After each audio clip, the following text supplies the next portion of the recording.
Hello friends, welcome to my channel all about education. ಇವತ್ತು ನಾವು paper 2 2019 paper 2 English pedagogy questions ಕಲಿಯೋಣ. Okay, let's start. Okay, first question, if you are reading a text for comprehension, ಅಂದರೆ ನೀವು ಗ್ರಹಿಸಲು ಪಠ್ಯವನ್ನು ಓದುತ್ತಿದ್ದೀರಾ.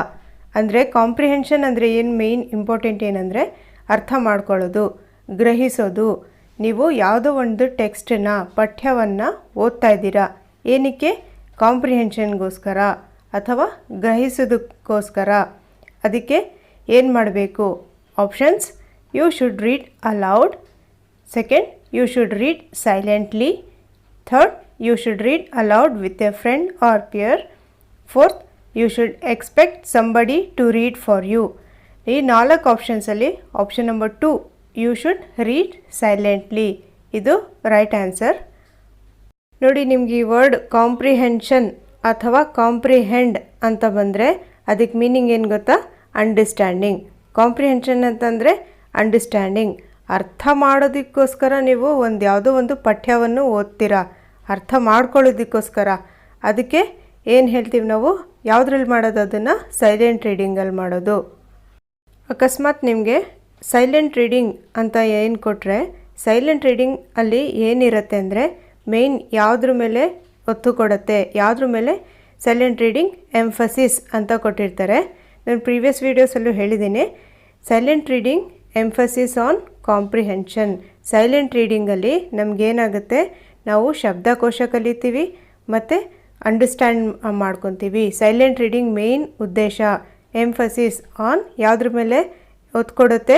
Silent reading ಯಾವ್ದ ಮೇಲೆ ಒತ್ತು ಕೊಡುತ್ತೆ ಅಂದರೆ ಕಾಂಪ್ರಿಹೆನ್ಷನ್ ಮೇಲೆ, ಅಂದರೆ ಅಂಡರ್ಸ್ಟ್ಯಾಂಡಿಂಗ್ ಮೇಲೆ.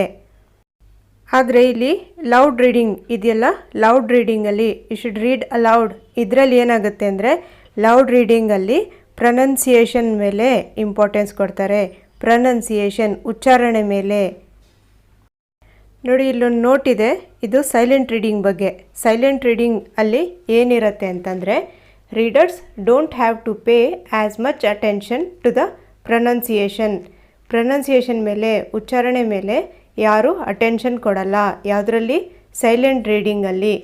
Don't have to pay as much attention to the pronunciation of A single word when they read silently.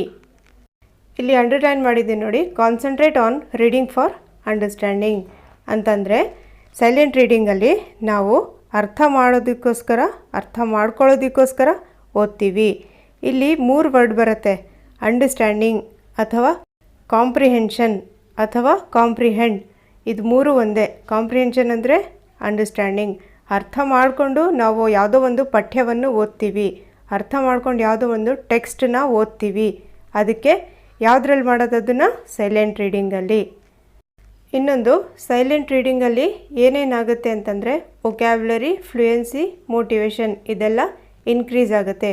Vocabulary ಅಂದರೆ ಶಬ್ದಕೋಶ, ಮತ್ತು ಫ್ಲೂಯೆನ್ಸಿ ಅಂದರೆ ಸ್ಪಷ್ಟತೆ, ಮತ್ತು ಮೋಟಿವೇಶನ್ ಅಂತಂದರೆ ಪ್ರೇರಣೆ. ಇದು 3 ಯಾವುದರಲ್ಲಿ ಹೆಚ್ಚುತ್ತೆ ಅಂತಂದರೆ ಸೈಲೆಂಟ್ ರೀಡಿಂಗಲ್ಲಿ. Next question, a learner reads the text or a topic for specific details or specific reasons. So, she or he is using the strategy called options: scanning, skimming, skipping, summarizing. ನಿಮಗೆ ತುಂಬ ವೀಡಿಯೋಸಲ್ಲಿ ನಾನು scanning ಅಂದ್ರೇನು, skimming ಅಂದ್ರೇನು ಎಲ್ಲ ಹೇಳ್ಕೊಟ್ಟಿದ್ದೀನಿ. ಆದರೂ ಇದರಲ್ಲಿ ಏನಿದೆ ನೋಡಿ, ಸ್ಪೆಸಿಫಿಕ್ ಅಂತ ಒಂದು ವರ್ಡ್ ಕಾಣಿಸ್ತಾ ಇದೆ. ಸ್ಪೆಸಿಫಿಕ್ ರೀಸನ್ಸ್ ಅಥವಾ ಸ್ಪೆಸಿಫಿಕ್ ಡೀಟೇಲ್ಸ್ ಈ ಥರ ಬಂದಾಗ ಅದಕ್ಕೆ ಕರೆಕ್ಟ್ ಆನ್ಸರ್ ಸ್ಕ್ಯಾನಿಂಗ್. ನೋಡಿ, ಇಲ್ಲಿ ಸ್ಕಿಮ್ಮಿಂಗ್ ಮತ್ತು ಸ್ಕ್ಯಾನಿಂಗ್ ಅದೆರಡು ಇದೆಯಲ್ಲ, ಅದು ರೀಡಿಂಗ್ ಸ್ಟ್ರಾಟಜೀಸ್ ಅಥವಾ ರೀಡಿಂಗ್ ಟೆಕ್ನಿಕ್ಸ್ ಅಂತ ಹೇಳ್ತಾರೆ. ಇಲ್ಲಿ ಸ್ಟ್ರಾಟಜಿ ಅಂತನಾದರೂ ಕೇಳ್ಬೋದು, ರೀಡಿಂಗ್ ಟೆಕ್ನಿಕ್ಸ್ ಅಂತನಾದರೂ ಕೇಳ್ಬೋದು. ಸ್ಕ್ಯಾನಿಂಗ್ ಮತ್ತು ಸ್ಕಿಮ್ಮಿಂಗ್ ಇದೆರಡು ರೀಡಿಂಗ್ ಟೆಕ್ನಿಕ್ಸ್. ಇಲ್ಲೊಂದು ಪಿಕ್ ಕಾಣಿಸ್ತಾ ಇದೆ ನಿಮಗೆ. ಇದರಲ್ಲಿ ಸ್ಕಿಮ್ಮಿಂಗ್ ಇದೆ ನೋಡಿ. First point, when skimming readers should look only for the general or main idea. Skimming ಅಂದರೆ ಏನು? ಸ್ಕಿಮ್ಮಿಂಗ್ ಅಂದರೆ ಜನರಲ್ ಆರ್ ಮೇನ್ ಐಡಿಯಾಸ್ ಅಂತ ಇರುತ್ತೆ ಡೆಫಿನೇಷನಲ್ಲಿ. ಸ್ಕ್ಯಾನಿಂಗ್ ಅಂದರೆ ಏನಿರುತ್ತೆ? ಸ್ಪೆಸಿಫಿಕ್ ಅಂತ ಇರುತ್ತೆ. ಸ್ಕ್ಯಾನಿಂಗಲ್ಲಿ ಸ್ಪೆಸಿಫಿಕ್ ಇನ್ಫಾರ್ಮೇಷನ್ಗೋಸ್ಕರ ನಾವು ಓದೋದು. ಯಾವುದರಲ್ಲಿ? ಸ್ಕ್ಯಾನಿಂಗಲ್ಲಿ. ನಾನು ಒಂದು ಎಕ್ಸಾಂಪಲ್ ಹೇಳಿದ್ದೆ, ಒಂದು ಸ್ಕ್ಯಾನಿಂಗ್ ಮಾಡಿಸಿದಾಗ ನೀವು ಹೊಟ್ಟೆಯಲ್ಲಿ ಏನೋ ಒಂದು ಕಾಯಿನ್ ನುಂಗ್ಬಿಟ್ಟಿರ್ತೀರ, ಆ ಕಾಯಿನ್ಗೋಸ್ಕರ ಬರೀ ಪರ್ಟಿಕ್ಯುಲರ್ ಸ್ಪೆಸಿಫಿಕ್ ಆ ಕಾಯಿನ್ಗೋಸ್ಕರ ನೀವು ಸ್ಕ್ಯಾನಿಂಗ್ ಮಾಡ್ತೀರಾ. ಸೊ ಸ್ಕ್ಯಾನಿಂಗ್ ಅಂದರೆ ಏನು? ಬರೀ ಒಂದು ಸ್ಪೆಸಿಫಿಕ್ ಇನ್ಫಾರ್ಮೇಷನ್ಗೋಸ್ಕರ ಓದ್ತೀರಾ. Next question, choose the word that does not belong to the group of observation, check list, rating scale, questionnaire. Options ಅಲ್ಲಿ ಕೇಳಿದ್ದಾರೆ, check list, observation, rating scale, questionnaire. ಇದರಲ್ಲಿ ಯಾವುದು ಒಂದು ಈ ಗ್ರೂಪ್ಗೆ 4ಅಲ್ಲಿ ಯಾವುದು ಒಂದು ಗ್ರೂಪಲ್ಲಿ ಇನ್ವಾಲ್ವ್ ಆಗಲ್ಲ? Does not belong to, not ಅಂತ ಕೇಳಿದ್ದಾರೆ ಕ್ವೆಶನಲ್ಲಿ. ಆಪ್ಷನ್ ನಂಬರ್ 2 ಅಬ್ಸರ್ವೇಷನ್, ಇದಕ್ಕೆ ರೈಟ್ ಆನ್ಸರ್. ನೋಡಿ ಈ ಫೋಟೋಲ್ಲಿ ನಾನು ಚೆಕ್ ಲಿಸ್ಟ್, ರೇಟಿಂಗ್ ಸ್ಕೇಲ್ ಮತ್ತು ರುಬ್ರಿಕ್ಸ್ ಇದು 3ನ ಅಂಡರ್ಲೈನ್ ಮಾಡಿದ್ದೀನಿ. ಇದು 3 ಇದು ಟೂಲ್ಸ್ ಆಫ್ ಇವ್ಯಾಲ್ಯೂಯೇಷನ್. ಯಾವುದ್ಯಾವುದು? ಚೆಕ್ ಲಿಸ್ಟ್, ರೇಟಿಂಗ್ ಸ್ಕೇಲ್ ಮತ್ತು ರುಬ್ರಿಕ್ಸ್, ಇದೆಲ್ಲ tools of evaluation. Next question, a teacher ask her or his pupils to clap once if the statement is true and to clap twice if it is not true. Then the pupils, options, listen and respond, listen and repeat, listen and complete the gaps, listen and chant. ಇಲ್ಲಿ ಏನು ಕೇಳಿದ್ದಾರೆ ಅಂದರೆ ಕ್ವೆಶನಲ್ಲಿ ಏನು ಮಾಡ್ತಾರೆ, ಒಂದು teacher ಏನು ಮಾಡ್ತಾರೆ ಅವ್ರ ಮಕ್ಕಳಿಗೆ ನಾನು ಯಾವುದೋ ಒಂದು ಸ್ಟೇಟ್ಮೆಂಟ್ ಹೇಳ್ತೀನಿ ಅಥವಾ ನಾನು ಏನೋ ಒಂದು ಹೇಳಿಕೆ ಹೇಳ್ತೀನಿ, ಅದು ಸರಿ ಇದ್ದರೆ ಟ್ರೂ ಇದ್ದರೆ ಒಂದು ಸತಿ ಕ್ಲ್ಯಾಪ್ ಮಾಡಬೇಕು. ಅದು ಸ್ಟೇಟ್ಮೆಂಟು ಫಾಲ್ಸ್ ಇದ್ದರೆ ನಾಟ್ ಟ್ರೂ ಇಲ್ಲ ಅಂತಂದರೆ ನೀವು 2 ಸತಿ ಕ್ಲ್ಯಾಪ್ ಹೊಡಿಬೇಕು.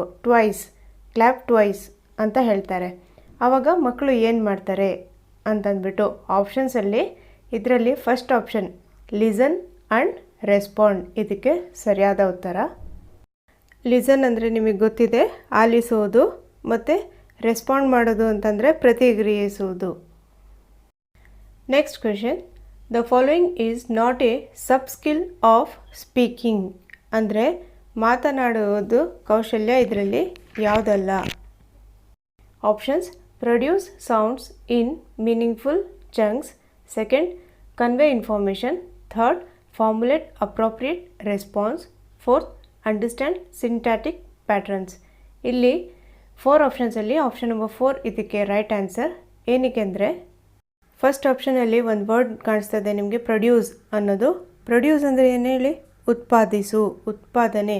ಉತ್ಪಾದಿಸುವ ಕೌಶಲ್ಯ ನಿಮಗೆ ಗೊತ್ತಿದೆ. ಯಾವುದ್ಯಾವುದು ಅಂತಂದ್ಬಿಟ್ಟು ಪ್ರೊಡಕ್ಟಿವ್ ಸ್ಕಿಲ್ಸ್, ಸ್ಪೀಕಿಂಗ್ ಮತ್ತು ರೈಟಿಂಗ್. ಸೊ ಇವಾಗ ಆಪ್ಷನ್ ನಂಬರ್ 1 ಏನಾಯಿತು? ಸ್ಪೀಕಿಂಗ್ ಸ್ಕಿಲ್ಲಲ್ಲಿ ಬಂತು. ನೆಕ್ಸ್ಟ್ ಸೆಕೆಂಡ್ ಪಾಯಿಂಟ್ ನೋಡಿ, ಸೆಕೆಂಡ್ ಆಪ್ಷನ್ ಕನ್ವೆ ಇನ್ಫಾರ್ಮೇಷನ್ ಅಂತ ಇದೆ, ಅಂದರೆ ಮಾಹಿತಿಯನ್ನು ತಿಳಿಸೋದು. ಇವಾಗ ನಾನು ಏನೋ ಒಂದು ಇನ್ಫಾರ್ಮೇಷನ್ ನಿಮಗೆ ಕನ್ವೆ ಮಾಡ್ತಾಯಿದ್ದೀನಿ, ಒಂದು ಮಾಹಿತಿಯನ್ನು ನಿಮಗೆ ತಿಳಿಸ್ತಾ ಇದ್ದೀನಿ. ಕನ್ವೆ ಇನ್ಫಾರ್ಮೇಷನ್ ಯಾವುದ್ರಲ್ಲಿ ಬರುತ್ತೆ? ಸ್ಪೀಕಿಂಗಲ್ಲಿ ಬರುತ್ತೆ. ಸೊ ಅದು ಸ್ಪೀಕಿಂಗ್ ಸಬ್ ಸ್ಕಿಲ್ ಆಯಿತು. ಥರ್ಡ್ ಪಾಯಿಂಟ್ ನೋಡಿ, ಫಾರ್ಮುಲೇಟ್ ಅಪ್ರೋಪ್ರಿಯೇಟ್ ರೆಸ್ಪಾನ್ಸ್ ಅಂತ ಇದೆ. ಹಂಗಂದರೆ ಸೂಕ್ತ ಪ್ರತಿಕ್ರಿಯೆಯನ್ನು ರೂಪಿಸುವುದು. ಯಾವುದು? Formulate appropriate response. ಇದು ಸ್ಪೀಕಿಂಗ್ ಸ್ಕಿಲ್ಲಲ್ಲಿ ಬರುತ್ತೆ. ಸೊ 1, 2, 3 3 ಆಪ್ಷನ್ನು ಸ್ಪೀಕಿಂಗ್ ಸ್ಕಿಲ್ಲಲ್ಲಿ ಬರುತ್ತೆ, ಮಾತನಾಡುವ ಕೌಶಲ್ಯದಲ್ಲಿ ಬರುತ್ತೆ. ಸೊ ಲಾಸ್ಟ್ ಆಪ್ಷನ್ ಇದೆ ಅಂಡರ್ಸ್ಟ್ಯಾಂಡ್, ಅದರಲ್ಲಿ ಅರ್ಥ ಮಾಡ್ಕೊಳ್ಳೋದು, ಸಿಂಟ್ಯಾಟಿಕ್ ಪ್ಯಾಟ್ರನ್ಸ್, ಅಂದರೆ ವಾಕ್ಯ ರಚನೆಯ ಮಾದರಿಗಳನ್ನು ಅರ್ಥ ಮಾಡಿಕೊಳ್ಳುವುದು. ಅಂದರೆ ಇದು ಅರ್ಥ ಮಾಡ್ಕೊಳ್ಳೋದು ಅನ್ನೋದಿದೆ. ಸೊ ಇದು ಸ್ಪೀಕಿಂಗ್ ಸ್ಕಿಲ್ಲಲ್ಲಿ ಬರೋದಿಲ್ಲ. So option number 4 is not a sub skill of speaking. Next question, considering how far the following activities help learners develop their speaking skills, the one that does not help much is. ಇದರಲ್ಲಿ 4 options ಇದೆ. Giving a prepared talk, giving an extempore speech, reading aloud, interviewing someone. ಇದರಲ್ಲಿ ಕ್ವೆಶನಲ್ಲಿ ಏನು ಕೇಳಿದ್ದಾರೆ ಅಂದರೆ speaking ಸ್ಕಿಲ್ಸ್ನ, ಮಾತನಾಡುವ ಕೌಶಲ್ಯನ ಇದರಲ್ಲಿ 4 ಆಪ್ಷನ್ಸಲ್ಲಿ ಯಾವುದು ಜಾಸ್ತಿ ಹೆಲ್ಪ್ ಮಾಡೋದಿಲ್ಲ ಅಂತ ಕೇಳಿದ್ದಾರೆ. ಇದರಲ್ಲಿ ಆಪ್ಷನ್ ನಂಬರ್ 3 ರೀಡಿಂಗ್ ಅಲೌಡ್, ಇದು ಜಾಸ್ತಿ ನಮ್ಮ ಸ್ಪೀಕಿಂಗ್ ಸ್ಕಿಲ್ನ ಡೆವಲಪ್ ಮಾಡೋದಿಲ್ಲ. ಆದರೆ ಬೇರೆ ಫಸ್ಟ್, ಸೆಕೆಂಡ್, ಫೋರ್ತ್ ಆಪ್ಷನ್ ಇದೆಯಲ್ಲ, ಇದರಿಂದ ನಮ್ಮ ಮಾತನಾಡುವ ಕೌಶಲ್ಯ ಇಂಪ್ರೂವ್ ಆಗುತ್ತೆ. ಹೇಗೆ ಅಂದರೆ, ಇವಾಗಲೇ ನಾನು ಒಂದು ಕ್ವೆಶನಲ್ಲಿ ಹೇಳಿದ್ದೆ, ರೀಡಿಂಗ್ ಅಲೌಡ್ ಅಂತಂದರೆ ಜೋರಾಗಿ ಓದಿದಾಗ ಲೌಡ್ ರೀಡಿಂಗಲ್ಲಿ ಏನಾಗುತ್ತೆ ಅಂದರೆ ನಮ್ಮ ಉಚ್ಚಾರಣೆ ಇಂಪ್ರೂವ್ ಆಗುತ್ತೆ, ಪ್ರೊನೌನ್ಸಿಯೇಷನ್ ಇಂಪ್ರೂವ್ ಆಗುತ್ತೆ. ಆದರೆ ಸ್ಪೀಕಿಂಗ್ ಸ್ಕಿಲ್ಸ್ಗೆ ಅದು ಜಾಸ್ತಿ ಅಷ್ಟೊಂದು ಅದರಲ್ಲಿ ಹೆಲ್ಪ್ ಆಗೋದಿಲ್ಲ. ಏನು ನಮ್ಮ ಮಾತನಾಡುವ ಕೌಶಲ್ಯಗಳಿರುತ್ತಲ್ಲ ಅದನ್ನು ಇಂಪ್ರೂವ್ ಮಾಡೋಕ್ಕೆ, ಡೆವಲಪ್ ಮಾಡೋಕ್ಕೆ ಅಷ್ಟೊಂದು ಹೆಲ್ಪ್ ಮಾಡಲ್ಲ, ಅಷ್ಟೊಂದು ಜಾಸ್ತಿ ಹೆಲ್ಪ್ ಮಾಡಲ್ಲ. ಯಾವುದು? Option number 3, reading aloud. ಇದರಿಂದ ಏನಾಗುತ್ತೆ, ರೀಡಿಂಗ್ ಅಲೌಡಿಂದ ನಮ್ಮ ಉಚ್ಚಾರಣೆ ಇಂಪ್ರೂವ್ ಆಗುತ್ತೆ. ಆದರೆ ಕ್ವೆಶನಲ್ಲಿ ಏನು ಕೇಳಿದ್ದಾರೆ, ಸ್ಪೀಕಿಂಗ್ ಸ್ಕಿಲ್ಸ್, ಮಾತನಾಡೋ ಕೌಶಲ್ಯ ಇಂಪ್ರೂವ್ ಯಾವುದರಲ್ಲಿ ಕಡಿಮೆ ಆಗುತ್ತೆ ಅಂತ ಕೇಳಿದ್ದಾರೆ. ಇವಾಗ ಫಸ್ಟ್ ಆಪ್ಷನಲ್ಲಿ ಏನು ಕೊಟ್ಟಿದ್ದಾರೆ, ಗಿವಿಂಗ್ ಎ ಪ್ರಿಪೇರ್ಡ್ ಟಾಕ್. ಯಾವುದೋ ಒಂದು ಟಾಪಿಕ್ ಕೊಟ್ಬಿಟ್ಟು ಇದ್ರ ಮೇಲೆ ನೀವು ಮಾತಾಡಬೇಕು, ಇದ್ರ ಮೇಲೆ ನೀವು ಒಂದು ಭಾಷಣ ಕೊಡಬೇಕು ಅಂತ ಹೇಳಿರ್ತೀರ. ಅದರಿಂದ ಏನಾಗುತ್ತೆ, ಭಾಷಣ ಹೇಳೋದ್ರಿಂದ ನಿಮ್ಗೆ ಏನಾಗುತ್ತೆ, ಸ್ಪೀಕಿಂಗ್ ಸ್ಕಿಲ್ ಹೆಚ್ಚಾಗುತ್ತೆ. ಸೆಕೆಂಡ್ ಆಪ್ಷನ್ ನೋಡಿ, giving an extempore speech. Extempore ಅಂದರೆ ಏನಿಲ್ಲ, ಪ್ರಿಪೇರ್ಡ್ ಟಾಕ್ ಅಂತ ಫಸ್ಟ್ ಆಪ್ಷನಲ್ಲಿ ಕೊಟ್ಟಿದ್ದಾರೆ. ಎಕ್ಸ್ಟೆಂಪೋರ್ ಸ್ಪೀಚ್ ಅಂತಂದರೆ ಏನು, ಅನ್ಪ್ರಿಪೇರ್ಡ್ ಟಾಕ್ ಅಷ್ಟೇ. ಏನು ಒಂದು ಸಡನ್ ಟಾಪಿಕ್ ಕೊಟ್ಬಿಡ್ತಾರೆ ನಿಮಗೆ, ಈ ಟಾಪಿಕ್ ಕೊಟ್ಟಿದ್ದೀನಿ, ಇದು ಒಂದು ಪೊಲ್ಯೂಷನ್ ಬಗ್ಗೆ ಒಂದು ಟಾಪಿಕ್ ಕೊಟ್ಟಿದ್ದೀನಿ, ಪೊಲ್ಯೂಷನ್ ಬಗ್ಗೆ ನೀವು ಸ್ಪೀಚ್ ಕೊಡಿ, ಒಂದು ಭಾಷಣ ಕೊಡಿ ಅಂತ ಹೇಳಿಬಿಡ್ತಾರೆ ಸಡನ್ನಾಗಿ. ನೀವೇನೂ ಅಲ್ಲಿ ಪ್ರಿಪೇರ್ ಆಗಿರಲ್ಲ. Unprepared talk. ಎಕ್ಸ್ಟೆಂಪೋರ್ ಅಂದರೆ ಆಗದೇ ಇರೋ ಹಾಗೆ ನೀವು ಒಂದು ಸ್ಪೀಚ್ ಕೊಡಬೇಕು, ಅದಕ್ಕೆ ಎಕ್ಸ್ಟೆಂಪೋರ್ ಅಂತಾರೆ ಅಷ್ಟೇ.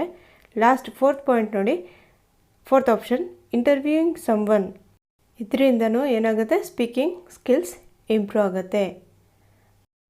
Next question, using hand signals a teacher points to the door. Here she or he is demonstrating. Options, total physical response, audiolingual method, direct method, communicative method. ನೀವು ನಾನು ಇಂಗ್ಲೀಷ್ ಪೆಡಗಾಜಿ ವಿಡಿಯೋಸ್ ನೋಡಿದರೆ ಇದೆಲ್ಲ videos ನಾನು ಮಾಡಿದ್ದೀನಿ, ಇದೆಲ್ಲ methods ನಾನು ಮಾಡಿದ್ದೀನಿ. Okay, ಅದನ್ನು ನೋಡಿದರೆ TPR ನಿಮಗೆ ಈಸಿಯಾಗಿ ಗೊತ್ತಾಗುತ್ತೆ. TPR ಅಂತಂದರೆ ಏನು, ಈ ಥರ ಮಕ್ಕಳಿಗೆ ಟೀಚರ್ ಕೈಯಿಂದ ಆ್ಯಕ್ಷನ್ ಮಾಡಿ ಹೇಳ್ಕೊಡ್ತಾ ಇರ್ತಾರೆ. ಸೊ ಇದಕ್ಕೇನು ಹೇಳ್ತಾರೆ, TPR method, total physical response method. Option number 1 is the right answer. TPR method, total physical response method. Audiolingual method, direct method, communicative method. ನನ್ನ ವಿಡಿಯೋ ನೋಡಿಲ್ಲ ಅಂದರೆ ಡಿಸ್ಕ್ರಿಪ್ಷನ್ ಬಾಕ್ಸಲ್ಲಿ ಕೊಟ್ಟಿರ್ತೀನಿ ನೋಡಿ. ಇದರಲ್ಲೂ ಟೀಚರ್ ಏನು ಮಾಡ್ತಾ ಇದ್ದಾರೆ, ಆ್ಯಕ್ಷನ್ಸಿಂದ ಹೇಳ್ಕೊಡ್ತಾ ಇದ್ದಾರೆ. ಸೊ ಇದನ್ನು TPR ಮೆಥಡ್ ಅಥವಾ total physical response method. Next question, in the functional approach to teaching grammar, options, form is central, meaning is central, both form and meaning are central, either form or meaning is central. ಇದರಲ್ಲಿ option number 2, meaning is central, ಇದಕ್ಕೆ right answer. ಇದು very important question ನೋಡಿ. Functional approach ಇದೆಯಲ್ಲ, ಇದು functional approach ಬಗ್ಗೆ ಪ್ರತಿ ವರ್ಷ ಒಂದು ಕ್ವೆಶನ್ ಕೇಳ್ತಾರೆ ನೋಡಿ.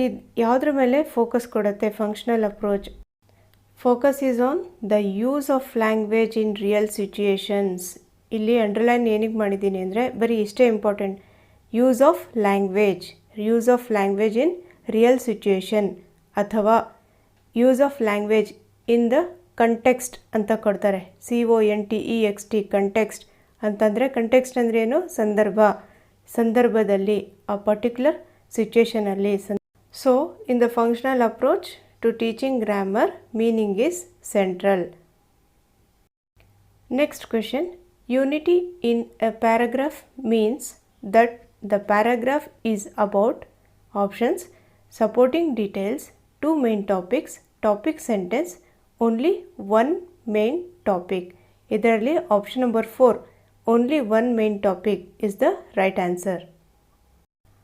ಇಲ್ಲಿ ನೋಡಿ, ಇದರಲ್ಲಿ ಯೂನಿಟಿ ಪ್ಯಾರಾಗ್ರಾಫಲ್ಲಿ ಏನು ರೋಲ್ ಇದೆ ನೋಡಿ. Unity is an important element of A good paragraph.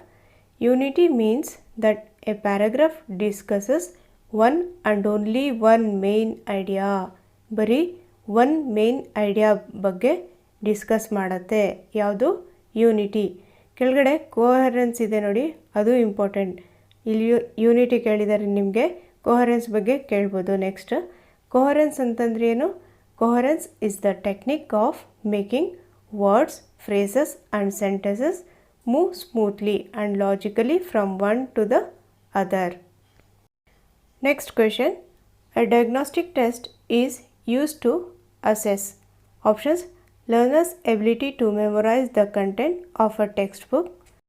Next, learner's ability to summarize the main points in a text. Next, learner's strong and weak points in a language. Next, learners knowledge of grammar.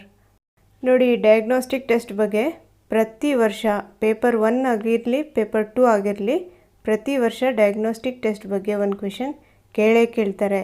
ಇಂಗ್ಲೀಷಲ್ಲಾದರೂ ಕೇಳ್ಬೋದು, ಮ್ಯಾಥ್ಸಲ್ಲಾದರೂ ಕೇಳ್ಬೋದು, ಬೇರೆ ಯಾವುದೇ ಸಬ್ಜೆಕ್ಟಲ್ಲಾದರೂ ಕೇಳ್ಬೋದು. Diagnostic test ಇದ್ರ ಬಗ್ಗೆ ಮಾತ್ರ 100% question ಕೇಳ್ತಾರೆ. Okay, ಇದರಲ್ಲಿ ನಿಮಗೆ ನಾನು ಪ್ರಿವಿಯಸ್ ವಿಡಿಯೋಸಲ್ಲೂ ಹೇಳಿದ್ದೀನಿ. Learners option number 3, learners strong and weak points in language, ಇದಕ್ಕೆ ರೈಟ್ ಆನ್ಸರ್. ಇಲ್ಲಿ ನೋಡಿ, ಡಯಾಗ್ನೋಸ್ಟಿಕ್ ಟೆಸ್ಟ್ ಅಂತಂದರೆ ಏನು? Students individual strengths, weakness, knowledge and skills prior to instruction. Prior to instruction ಅಂತಂದ್ರೇನು? ಮಕ್ಕಳಿಗೆ ಇನ್ಸ್ಟ್ರಕ್ಷನ್ ಕೊಡೋಕ್ಕಿಂತ ಮುಂಚೆ.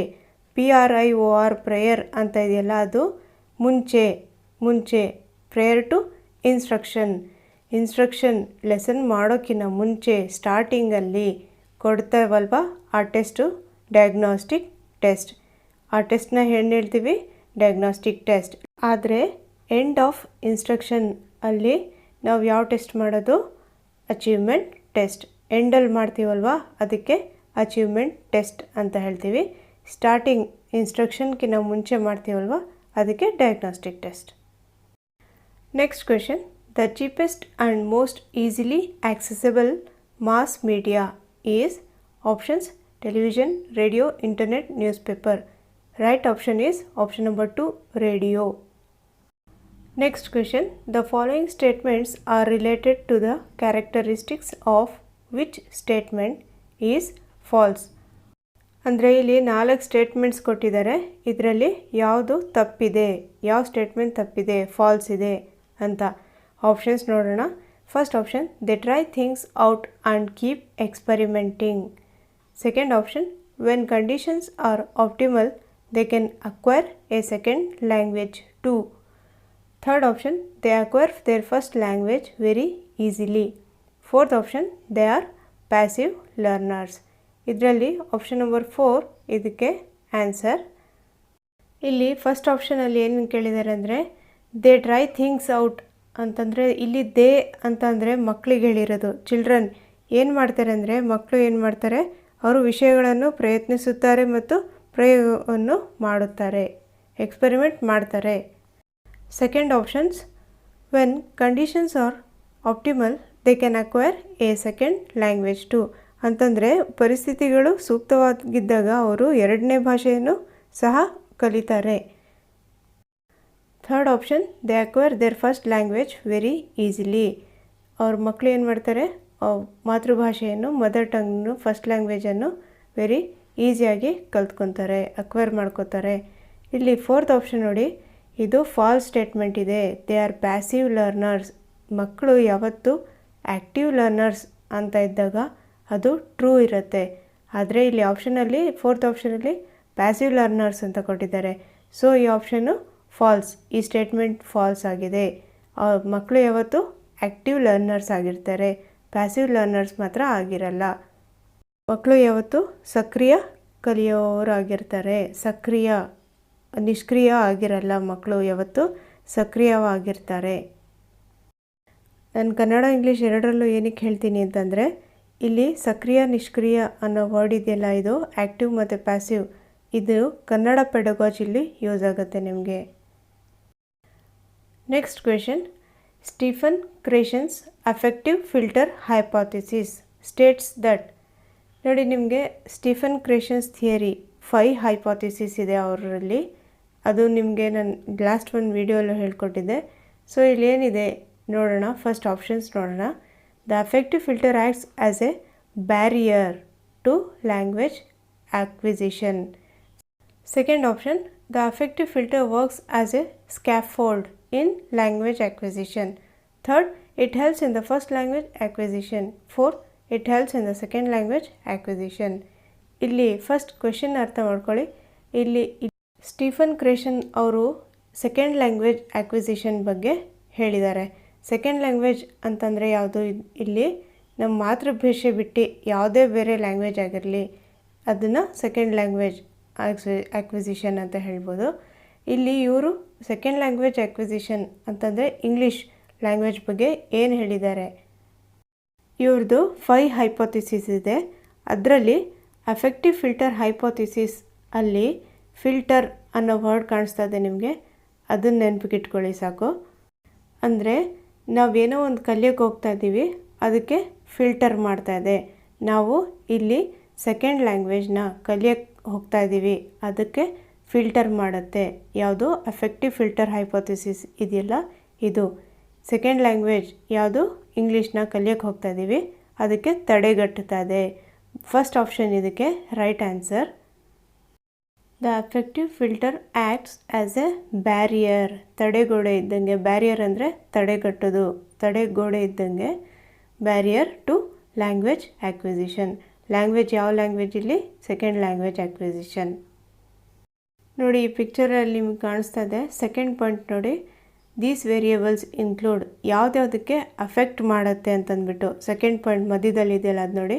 Motivation, self confidence, attitude, anxiety and other emotional states. ಇದಕ್ಕೆಲ್ಲ ಏನು ಮಾಡುತ್ತೆ? ಅಫೆಕ್ಟ್ ಮಾಡುತ್ತೆ. ಯಾವುದು? Affective filter hypothesis. ಇದು ವೆರಿ ಇಂಪಾರ್ಟೆಂಟ್. ಇದು ಈ ಕ್ರೇಷನ್ಸ್ ಥಿಯರಿ ಇದೆಯಲ್ಲ, ಇದು ಎವ್ರಿ ಇಯರ್ ಕೊಡ್ತಾರೆ ಈ ಕ್ವೆಶನ್ನು. ನೀವು ಡೀಟೇಲಾಗಿ ಓದಬೇಕಂದ್ರೆ ಇದು ಒಂದು ಸ್ಕ್ರೀನ್ಶಾಟ್ ತೊಗೊಂಡು ಇಟ್ಕೊಳ್ಳಿ. ನೋಡಿ, ಇದು ಕ್ರೇಷನ್ಸ್ 5 ಹೈಪೋಥಿಸಿಸ್. ಇವರು 5 ಹೈಪೋಥಿಸಿಸ್ ಇದೆ ನೋಡಿ ಇದರಲ್ಲಿ. First, the natural order hypothesis. ಇದರಲ್ಲಿ ಏನಾಗುತ್ತೆ? ನ್ಯಾಚುರಲ್ ಆರ್ಡರ್ ಹೈಪೋಥಿಸಿಸಲ್ಲಿ ಏನಾಗುತ್ತೆ ಅಂದರೆ, we acquire the rules of a language in a predictable order. ನಾವು ಈ ಲ್ಯಾಂಗ್ವೇಜ್ನ ರೂಲ್ಸ್ನ ಅಕ್ವೈರ್ ಮಾಡ್ತೀವಿ.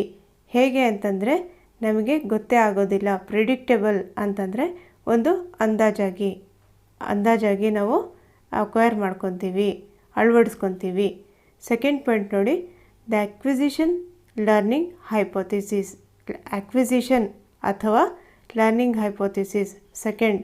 ಇದರಲ್ಲಿ ಏನಾಗುತ್ತೆ ಅಂದರೆ, adults have 2 distinctive ways of developing competencies in second languages. ಇದರಲ್ಲಿ ಯೂಶ್ವಲಿ ಈ ಕ್ರೇಷನ್ಸ್ 5 ಹೈಪೋಥಿಸಿಸ್ ಇದೆಯಲ್ಲ, ಇದು ಕೊಡೋದು ಸೆಕೆಂಡ್ ಪೇಪರ್ ಅವ್ರಿಗೇ. ಫಸ್ಟ್ ಪೇಪರ್ ಅವ್ರು ಯೂಶ್ವಲಿ ಇದಕ್ಕೆ ಕೊಟ್ಟಿರಲ್ಲ, ಯಾಕಂದರೆ ಸ್ವಲ್ಪ ಟಫ್ ಇದೆ ಇದು ಅಂತಂದ್ಬಿಟ್ಟು. ಸೆಕೆಂಡ್ ಪಾಯಿಂಟ್ ನೋಡಿ, acquisition that is by using language for real communication. acquisition ಅಂತ ಇದೆ ನೋಡಿ, ಅದು important. acquisition that is used by using language for real communication or learning. knowing about language, ಇದು ಇಂಪಾರ್ಟೆಂಟ್, ವೆರಿ ಇಂಪಾರ್ಟೆಂಟ್. ಓಕೆ, ಒಂದೊಂದು point important. ಇದರಲ್ಲಿ ಯಾವುದು important ಅಂತ ಹೇಳೋಕ್ಕಾಗಲ್ಲ. ಇದರಲ್ಲಿ ನೆಕ್ಸ್ಟ್ ಪಾಯಿಂಟ್ ನೋಡಿ, the monitor hypothesis. Conscious learning can only be used as a monitor or an editor. Fourth point ನೋಡಿ, ಇದು very important. Fourth point, humans the input hypothesis. Input ಅಂತಂದರೆ ಏನು? ಒಳಗಡೆ ಹಾಕೋದು. ಇನ್ಪುಟ್ ಹೈಪೋಥಿಸಿಸ್ ಅಲ್ಲಿ ಏನು? Humans acquire language in only one by understanding messages or by receiving comprehensible input. ಕ್ವೆಶನಲ್ಲಿ ಕಾಂಪ್ರಿಹೆನ್ಸಿಬಲ್ input ಅಂತ ಕೇಳ್ತಾರೆ, ಅಥವಾ ಇನ್ಪುಟ್ ಹೈಪೋಥಿಸಿಸ್. ಇದು ವೆರಿ ಇಂಪಾರ್ಟೆಂಟ್. ಇನ್ಪುಟ್ ಹೈಪೋಥಿಸಿಸ್ ಅಥವಾ ಕಾಂಪ್ರಿಹೆನ್ಸಿಬಲ್ ಇನ್ಪುಟ್ ಅಂತ ಕೇಳಿದಾಗ ಇದೇನು ಅಂತಂದರೆ, humans acquire language in only one way. ನಾವು ಒಂದೇ ಒಂದು ರೀತಿಯಲ್ಲಿ ನಾವು ಲ್ಯಾಂಗ್ವೇಜ್ನ ಅಕ್ವೈರ್ ಮಾಡ್ಕೊಳ್ಳೋದು, ಕಲಿಯೋದಲ್ಲ, ಅಕ್ವೈರ್ ಮಾಡ್ಕೊಳ್ಳೋದು. ಕಲಿಯೋದು ಸ್ಕೂಲಲ್ಲಿ ಹೋಗ್ಬಿಟ್ಟು ಕಲಿತಾರಲ್ಲ, ಅದಕ್ಕೆ ಕಲಿಯೋದು ಅಂತಾರೆ, ಆದರೆ ಲರ್ನಿಂಗ್ ಅಂತ ಹೇಳ್ತಾರೆ. ಆದರೆ ಆಕ್ವಿಸಿಷನ್ ಇದೆಯಲ್ಲ, ಅದು ಸ್ಕೂಲ್ಗಿಂತ ಮುಂಚೆ ಮನೇಲಿ ಕಲಿತೀವಲ್ವ, ಅದಕ್ಕೆ ಆಕ್ವಿಸಿಷನ್ ಅಂತ ಹೇಳ್ತಾರೆ. ಅದು ಲ್ಯಾಂಗ್ವೇಜ್ನ ಅಕ್ವೈರ್ ಹೇಗೆ ಮಾಡ್ತಾರೆ ಹ್ಯೂಮನ್ಸ್ ಅಂತಂದರೆ by understanding messages or by receiving. ಅದಕ್ಕೆ ಏನು ಹೇಳ್ತಾರೆ, ಕಾಂಪ್ರಿಹೆನ್ಸಿಬಲ್ ಇನ್ಪುಟ್. ಕಾಂಪ್ರಿಹೆನ್ಸಿಬಲ್ ಇನ್ಪುಟ್ ಅಂದರೆ ಏನಿಲ್ಲ, ಅದು ಅರ್ಥ ಮಾಡಿಕೊಂಡು ನಮ್ಮ ಒಳಗಡೆ ನಾವು ಅಳವಡಿಸ್ಕೊತೀವಲ್ವ, ಅದಕ್ಕೆ ಇನ್ಪುಟ್ ಹೈಪೋಥೆಸಿಸ್ ಅಥವಾ ಕಾಂಪ್ರಿಹೆನ್ಸಿಬಲ್. ಕಾಂಪ್ರಿಹೆನ್ಸಿಬಲ್ ಅಂದರೆ ಹೇಳಿದ್ದೆ ನಿಮಗೆ, ಅಂಡರ್ಸ್ಟ್ಯಾಂಡ್ ಮಾಡಿಕೊಂಡು ನಮ್ಮ ಒಳಗಡೆ ನಾವು ಏನು ತಗೊತೀವೋ ಅದಕ್ಕೆ ಕಾಂಪ್ರಿಹೆನ್ಸಿಬಲ್ ಇನ್ಪುಟ್ ಅಥವಾ ಇನ್ಪುಟ್ ಹೈಪೋಥೆಸಿಸ್ ಅಂತೀವಿ. ನಾನು ಏನಕ್ಕೆ ರಿಪೀಟ್ ಮಾಡಿ ಹೇಳ್ತಾ ಇದ್ದೀನಿ ಅಂದರೆ ಇದು important. Last point, the affective filter hypothesis. A mental block caused by affective factors that prevents input from reaching the language acquisition device. ಏನಂತಂದರೆ ಇದು ಫಿಲ್ಟರ್ ಮಾಡುತ್ತೆ. ಏನು ಫಿಲ್ಟರ್ ಮಾಡುತ್ತೆ? ಇನ್ಪುಟ್ ನಮ್ಮ ಒಳಗಡೆ ಮೈಂಡಲ್ಲಿ ಹೋಗ್ತಾ ಇರುತ್ತಲ್ಲ ಲ್ಯಾಂಗ್ವೇಜ್ನ, ಅದನ್ನು ಬ್ಲಾಕ್ ಮಾಡುತ್ತೆ, ಫಿಲ್ಟರ್ ಮಾಡುತ್ತೆ. ಅದಕ್ಕೆ ನಾನು ಹೇಳಿದ ವರ್ಡ್ ನೆನಪಿಗಿಟ್ಕೊಬೇಕು, ಫಿಲ್ಟರ್ ಅಥವಾ ಎ ಮೆಂಟಲ್ ಬ್ಲಾಕ್. ಏನಕ್ಕೆ ಬ್ಲಾಕ್ ಮಾಡುತ್ತೆ? ನಾನು ಹೇಳಿದೆ ಸ್ವಲ್ಪ ವರ್ಡ್ಸು ಮೋಟಿವೇಶನ್ ಅದೆಲ್ಲ ಏನು ಮಾಡುತ್ತೆ, ಬ್ಲಾಕ್ ಮಾಡುತ್ತೆ. ಅದಕ್ಕೆ ಯಾವುದು? ಫಿಲ್ಟರ್ ಮಾಡುತ್ತೆ, affective filter hypothesis. Stephen Krashen ಇವ್ರ ಬಗ್ಗೆನೇ ಒಂದು ಬೇರೆ ವಿಡಿಯೋ ಮಾಡಬೇಕು, ಆವಾಗ ಡೀಟೇಲಾಗಿ ನಿಮಗೆ ಕ್ಲೀನಾಗಿ ಒಂದೊಂದೇ ಹೈಪೋಥೆಸಿಸ್ನ ಎಕ್ಸ್ಪ್ಲೈನ್ ಮಾಡ್ಬೋದು. Okay, next question. Presentation practice production sequence is followed in the options: constructive approach, language awareness approach, functional approach, traditional form focused approach. ಇದರಲ್ಲಿ option number 4 traditional form focused approach is the right answer. ಇದಕ್ಕೆ PPP approach ಅಂತಲೂ ಹೇಳ್ತಾರೆ. PPP ಅಂದರೆ presentation practice production. ಇದಕ್ಕೆ traditional form focused approach ಅಂತ ಹೇಳ್ತಾರೆ. ಇದು ತುಂಬ ಹಳೆ ಮೆಥಡ್, ಅದಕ್ಕೆ ಇದಕ್ಕೆ ಟ್ರೆಡಿಷನಲ್ ಮೆಥಡ್ ಅಂತಲೂ ಹೇಳ್ತಾರೆ. Last question. The teacher wants to build good rapport in her elementary class. Hence ಅಂತಂದರೆ ಇಲ್ಲಿ ರ್ಯಾಪೋರ್ಟ್ ಅಂದರೆ ಏನು ದೊಡ್ಡ ವಿಷಯ ಅಲ್ಲ. ಏನಂದರೆ ಶಿಕ್ಷಕರು ತನ್ನ ಪ್ರಾಥಮಿಕ ವರ್ಗದಲ್ಲಿ ಉತ್ತಮ ರಿಲೇಷನ್ಶಿಪ್, ಒಂದು ಮಕ್ಕಳ ಜೊತೆ ರಿಲೇಷನ್ಶಿಪ್ ಬಿಲ್ಡ್ ಮಾಡ್ತಾರೆ. ಅದಕ್ಕೆ ಅವ್ರು ಏನು ಮಾಡ್ತಾರೆ? Options: she gives the class some extra verbs to learn for homework. Second, she makes an effort to learn all the learners' names. Third, she decides to ask the best learner in the class. Fourth, she asks a learner to be the teacher for the next class. ಇಲ್ಲಿ option number 2, she makes an effort to learn all the learners' names. ಇದಕ್ಕೆ right answer option number 2.